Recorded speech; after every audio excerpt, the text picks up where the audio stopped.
لوگوں کے لیے تھوڑا سا میں انہیں نذیر چوہان صاحب کا کلپ دکھا دیتی ہوں. پروڈیوسر صاحب اگر نذیر چوہان صاحب کا کلپ دکھائیں عوام کو, اس سے واپس آ کے پھر میں ہارون صاحب کا تجزیہ لوں گی اس پر. پچھلے دنوں میں نے ایک بیان میں کہا تھا کہ وضاحت کریں تو جو قانون پہلے بھی ہے دوبارہ پھر آ گیا ہے تو میں سمجھتا ہوں کہ انہوں نے کلیئر کر دیا. اگر میرے اس بیان کی وجہ سے ہلا جاری ہوئی میں ان سے معذرت خواہ ہوں اور اللہ تعالیٰ سے دعا کروں کہ اللہ تعالیٰ ان کو ان کے بچوں کو سلامت رکھے. انہوں نے اپنے کیے پہ تو معذرت کر لیا ہارون صاحب. کیا گروپ جو ہے وہ کمزور نہیں رہا, طاقتور ہو گیا؟ ظاہر ہے دھچکا تو انہیں لگا ہے. دیکھیے اب جو معذرت انہوں نے کی ہے تو پہلے ہی کر لیتے, اور معاملات یہاں تک پہنچتے ہی نہیں. صحت بھی خراب ہو گئی, 14 دن کا ریمانڈ بھی ہے, دل کا دورہ بھی پڑا. ان کے بیٹے نے شکوہ بھی کیا کہ گروپ نے کوئی خاص مدد نہیں کی. اب گروپ کی کیا مجبوری ہے میں آپ سے عرض کرتا ہوں. جہانگیر ترین صاحب کے رول پہ بھی بات کرتا ہوں. تو ظاہر ہے کہ وہ پہلی معذرت پہ تو انہوں نے قبول ہی نہیں کی, پھر انہیں زیادہ وضاحت کے ساتھ معذرت کرنی پڑی. جہانگیر ترین صاحب کا بہت بڑا رول ہے. عمران خان صاحب جب کسی سے چڑ جاتے ہیں تو ان کی کوشش ہوتی ہے اسے پیس کے رکھ دیں, لیکن جہانگیر ترین جو ہے دو پہلو ہیں. ایک تو اس کی مجبوریاں ہیں, کاروباری آدمی ہے, روز حکومت سے واسطہ پڑتا ہے, لیکن وہ غیر معمولی ذہانت کا آدمی ہے اور بہت ہی یعنی سلیقہ مند آدمی ہے. جن لوگوں کی اسے ضرورت ہوتی ہے ان کے ساتھ وہ اپنا رابطہ رکھتا ہے. کریٹو آدمی ہے, تخلیقی ذہن رکھتا ہے, یہ نہیں کہ کوئی فرشتہ ہے.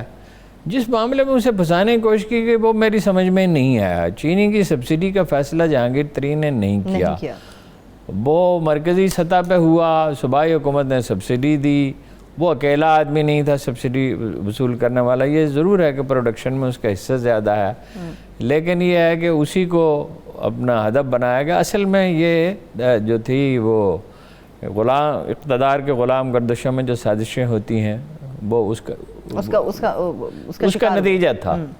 دیکھیے جہانگیر ترین کے بغیر تو یہ حکومت شاید بنتی ہی نہیں. یہ ٹھیک ہے اسٹیبلشمنٹ کی حمایت حاصل تھی, لیکن لوگوں سے مذاکرات اسی نے کیے. یہ بات کبھی نہ بھولیں کہ جن 33 سیٹوں پہ جنوبی پنجاب میں انہوں نے ٹکٹ دیے اس میں سے 42 سیٹوں پہ اس میں 33 سیٹیں جیت لی گئیں. وسطی پنجاب میں بھی اتنی ہی سیٹوں پہ ٹکٹ دیے گئے اور صرف 9 سیٹیں جیتی گئیں.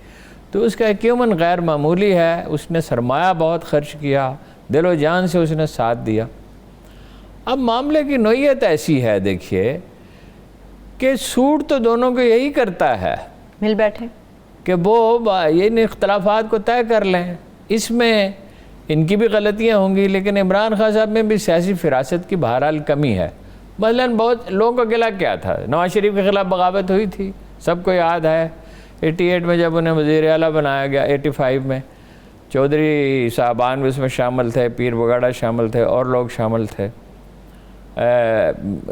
پرویز الہی کے خلاف بھی تھے لوگ. اچھا شوکت ترین کے خلاف بھی ساری وہ وزیر اعظم جو تھے مشرف کے, شوکت عزیز کی بات, شوکت عزیز کے خلاف بھی تھے ناخوش. ہمایوں کو وزیر اعظم بنانے کی کوشش کی گئی تو اس کی بھی مخالفت کی گئی. حالانکہ ہمایوں کا بطور وزیر تجارت ایک بہت غیر معمولی پرفارمنس تھی. 5 سال میں برآمدات دگنی ہو گئی تھی اور کوئی الزام بھی نہیں تھا. اور اکانومی کو وہ سمجھتے ہیں, پالیٹکس کو بھی سمجھتے ہیں, پالیٹکس سے زیادہ اکانومی کو سمجھتے ہیں. یہ ہوتا ہے لیکن اس کو سنبھال لیا جاتا ہے. مثلا یہ ریاض صاحب ہیں, کیا نام ہے پورا, راجہ ریاض صاحب ہیں. راجہ ریاض صاحب تو جیسے کئی لوگ تو جیتے ہی عمران خان کی وجہ سے. پیپلز پارٹی میں ہوتے تو 2-4 ہزار 5,000 ووٹ لے لیتے, 10,000 ووٹ لے لیتے. مگر پی ٹی آئی اب وہ حکومت کے پاس بتیرے عہدے ہوتے ہیں, لوگوں کو اکاموڈیٹ کیا جاتا ہے, ان کی دلجوئی کی جاتی ہے, ان کا خیال رکھا جاتا ہے, لوگوں کو ساتھ لے کے چلا جاتا ہے. لیکن ترین صاحب کا ووٹ بینک تو نہیں ہے ہارون صاحب, وہ صرف جوڑ توڑ کے ماہر ہے, ان کے بارے میں ہی ایک عام رائے دی جاتی ہے. نہیں, جہانگیر ترین صاحب دیکھیے نا, ایک 30-40 آدمی نے اپنا لیڈر مان لیتے ہیں کہ ایک معمولی واقعہ ہے. ووٹ بینک تو ان کا مطلب کوئی ملک کی لیڈر تو ان کی الگ پارٹی تو نہیں تھی, مگر یہ کہ حکمران پارٹی میں اس طرح کی بغاوت کا ہونا, اور لوگوں کا اصل گلہ تو لوگوں کو یہی تھا کہ انہیں اکاموڈیٹ کیا جاتا. حکومت کے پاس بہت مناسب ہوتے ہیں, انہیں اکاموڈیٹ کر لیتے ٹھیک, اور لوگوں کو کہ دلجوئی کرتے. خان صاحب تو بیشتر لوگوں کو پہچانتے نہیں ہیں, ان کا نام نہیں جانتے, گھلتے ملتے نہیں ہیں, انہیں وقت نہیں دیتے. جب سینٹرلائزڈ ہے اس قدر تو پھر انہیں نپولین کے بارے میں کہا جاتا ہے کہ فوج کے ہر سپاہی کا نام اسے یاد تھا. اس کے لیے ذہنی ایکسرسائز کرنی پڑتی ہے جس کے وہ عادی نہیں ہے. دیکھیے کچھ لوگ جو ہیں اگر یہ صورتحال یہی رہتی ہے، الیکشن سر پہ آپ پہنچتے ہیں تو نون لیگ کے پاس تو پہلے بھی امیدوار ہیں، وہ چند لوگوں سے زیادہ کو اکاموڈیٹ نہیں کر سکتے. فرض کیجئے اس کی طرف جانا چاہیں، وہ تو فیصلہ تو اسی وقت ہوگا جب الیکشن سر پہ آپ پہنچے گا. اور پیپلز پارٹی چاہے گی، مگر پیپلز پارٹی کے تو پنجاب کے لوگ ہیں، تو پیپلز پارٹی سے تو وہ ووٹ نہیں مل سکتے. کاف لیگ میں کچھ لوگ جا سکتے ہیں، نون اور کاف. لیکن یہ دونوں کے انٹرسٹ میں کیا ہے، وہ یہی ہے کہ یہ معاملات طے کر لیں اور بیٹھ جائیں آپس میں. اور دوسرا یہ ہے جو غلطی بہت ہوئی ان سے، یہ ایک بدلی ہوئی دنیا ہے، اس میں انسانی اعتقادات کے بارے میں زیادہ احتیاط سے گفتگو کی جاتی ہے. ویسے اسلام میں بھی بڑی سختی ہے کہ بھائی کسی کے بارے میں یہ بات نہیں کہنی چاہیے. کہنے کو بہت سے لوگ کہتے ہیں ان کے بارے میں، لیکن کسی شخص نے کوئی ثبوت تو نہیں دیا. تو عقیدہ آدمی کا وہ ہوتا ہے جس کا وہ اعلان کرتا ہے. صحیح، ٹھیک. جب وہ کہتے ہیں کہ میں رسول اللہ صلی اللہ علیہ وسلم کو خاتم النبیین مانتا ہوں، تو ہمارے پاس حق نہیں ہے. دیکھیں نا، ایک عرب نے جنگ میں آدمی کو مار ڈالا حضرت عمر کے دور میں، تو اس نے کہا کہ حضرت عمر نے اس کو بلایا، پوچھا کہ تم نے کیا کیا؟ اس نے کہا کہ اس نے تو اعلان کیا تھا کہ میں اسلام قبول کرتا ہوں. اس نے تو فارسی زبان میں کہا تھا. ان کا بدبخت اللہ ساری زبانیں جانتا ہے، لیکن زیادہ اہم واقعہ رسول اللہ صلی اللہ علیہ وسلم کا ہے.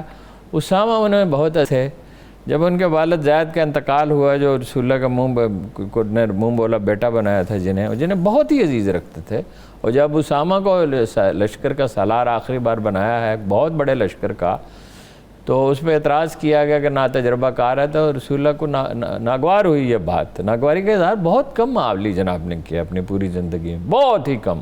ذاتی معاملات میں تو کرتے ہی نہیں تھے، مگر یہ کہا تم اس کے باپ کے بارے میں بھی یہی کہتے تھے. ناگوار ہوا آپ کو. مگر جب ایسا ہی ایک واقعہ ہوا کہ ایک آدمی کو جو ہے اس نے کلمہ پڑھ لیا اور اسامہ کے ہاتھ سے وہ مارا گیا. اچھا. تو رسول اللہ صلی اللہ علیہ وسلم نے اس کو بلایا اور کہا کیا تم نے کیوں ایسا کیا؟ انہوں نے کہا وہ تو خوف سے اس نے کلمہ پڑھا تھا. انہوں نے کہا تم نے اس کے دل میں جھانک کے دیکھا تھا؟ بہت ناخوش ہوئے. صحیح، ٹھیک. اور پھر آسمان کی طرف اشارہ کی طرف دیکھتے ہوئے کہا، 3 دفعہ کہا، یا اللہ میں اسامہ کے اس فعل سے بری ہوں، یا اللہ میں اسامہ کے اس فعل سے بری ہوں، یا اللہ میں اسامہ کے اس فعل سے بری ہوں. ان چیزوں میں بہت احتیاط کی ضرورت ہوتی ہے. پارٹی کے لیے اپنا ان کی بہت خدمات ہیں نذیر صاحب کی. 8 کروڑ روپے مختلف مواقع پر انہوں نے، آسودہ حال آدمی ہیں، ہاؤسنگ کا بزنس ہے، پارٹی کو دیے ہیں. اچھا. اب خان صاحب کا بھی کمال یہ ہے کہ کسی کی پرواہ نہیں ہے ایسے آدمی کی.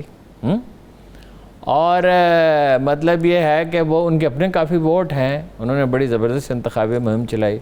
اب اس قصے کو ختم ہو جانا چاہیے. بہرحال ٹھیک، ان کو بھی چاہیے کہ بس اب دل اپنا صاف کر لے، اور ان کو بھی چاہیے اس قصے کو ختم بظاہر ایسا محسوس ہوتا ہے عمران خان صاحب نے اس گروپ کو، جہانگیر ترین گروپ کو ایک چیلنج کے طور پہ بھی نہیں لیا. ہارون چیلنج کوئی نہیں ہے. دیکھیے چیلنج تو عمران خان کے لیے اب پیپلز پارٹی بھی، نون لیگ بھی نہیں ہے اور پیپلز پارٹی بھی نہیں ہے.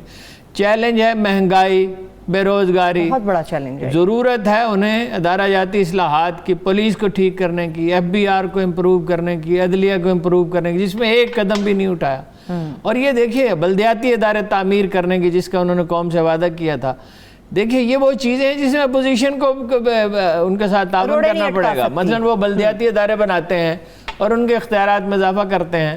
یہی ہوگا نا، زیادہ سے زیادہ بعض جگہ اپوزیشن کے لوگ جیت جائیں گے. یہ تو جمہوریت کی خوبصورتی ہے.